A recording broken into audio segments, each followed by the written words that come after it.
sa walang hanggan.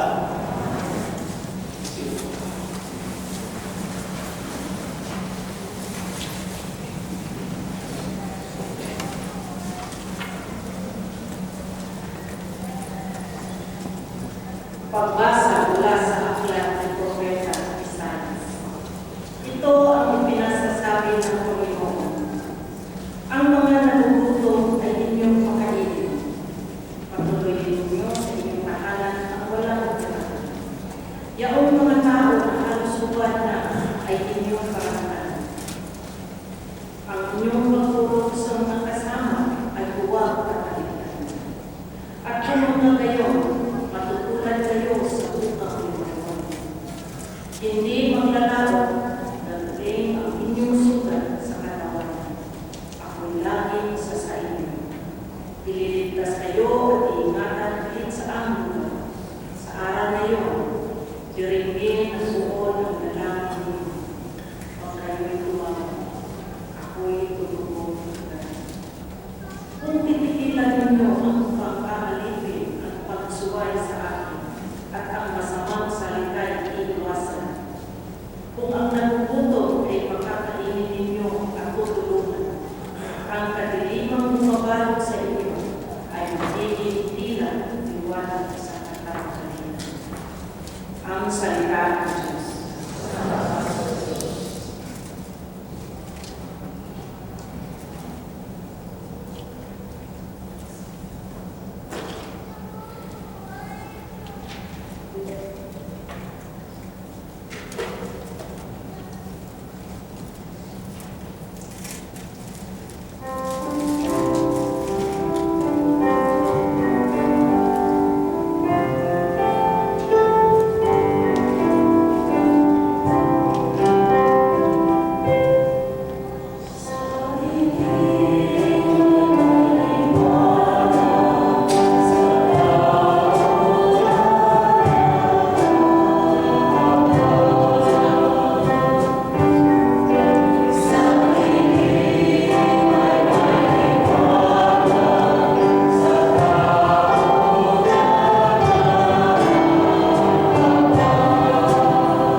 Pagbasa mula sa unang sulat ni sa Apostol San Pablo sa mga taga-Korinto.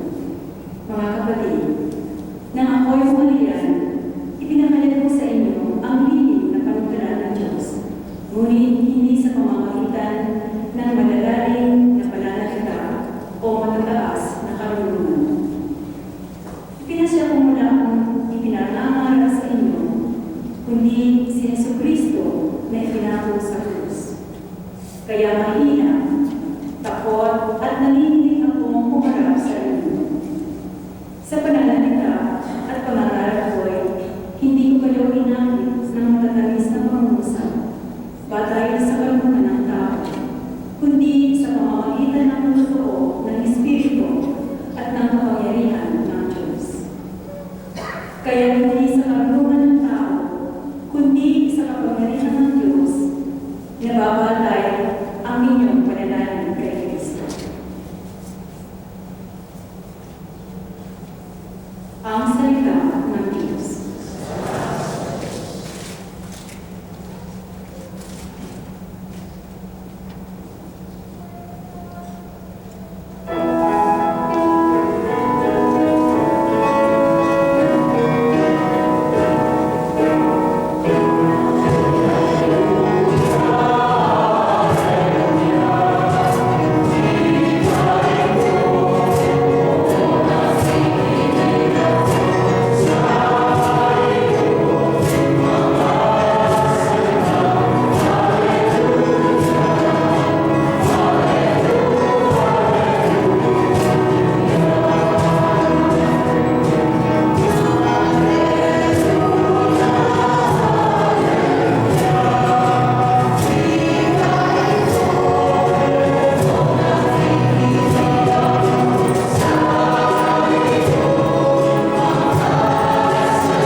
Magandang po ang hapon sa inyo.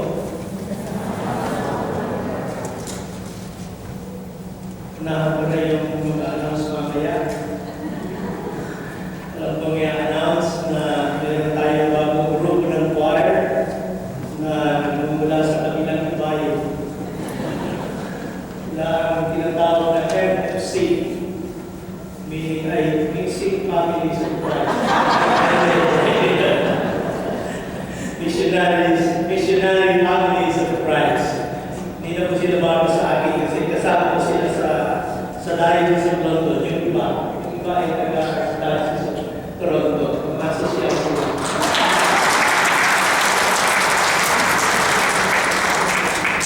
Ganun din po, magandang hapon sa inyo lahat. Hindi ko na pahawain ang aking introduction kasi baka may susunod na schedule ang Spanish community.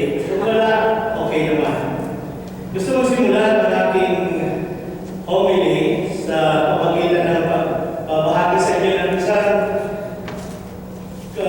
hindi ko sasabihin napakapahit na karanasan. Muntik na bago napakapahit na karanasan. Sapagkat kung bata pa ako, siguro mga 11 years old siguro ako, na talagang mga religyoso kami. Lalo na pa may prosesyon. Sa panahon ng Mayo, anong meron tayong prosesyon? Flores de Mayo o Santa Cruzan. Sumasama ako sa mga ganyan. Kasi pagkatapos ng prosesyon,